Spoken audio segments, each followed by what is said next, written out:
Charlie Daggett joins us now. Charlie, what's the latest? Well, the Interior Minister confirmed earlier today that at least 8 people have been killed. That includes 7 tourists, and security forces have the attackers surrounded.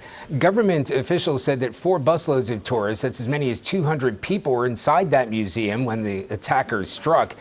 The majority did manage to escape, but dozens more were unable to. Tunisian television that we've been watching showed terrified people fleeing under the protection of heavily armed security forces, and other unverified photos we saw showed people cowering inside the museum. The gunfire broke out around midday. At least 3 men dressed in what's been described as military-style uniforms, armed with automatic weapons and grenades.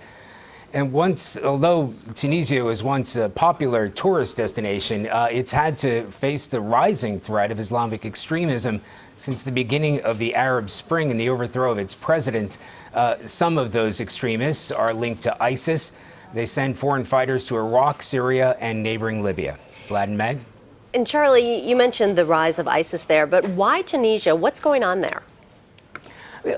Generally speaking, Tunisia has been spared the kind of fighting that's been going on in Egypt and Libya in terms of the civil wars there and in terms of the rise of Islamic extremism. So this is perhaps the first that we've seen. But when you consider the neighborhood that it's in and the number of people who are thought to be linked to ISIS, who are exported essentially from Tunisia to the battlefields of Iraq and Syria and now in Libya, perhaps it's no wonder that this is now happening, if this is a case of Islamic extremism happening into Tunisia itself.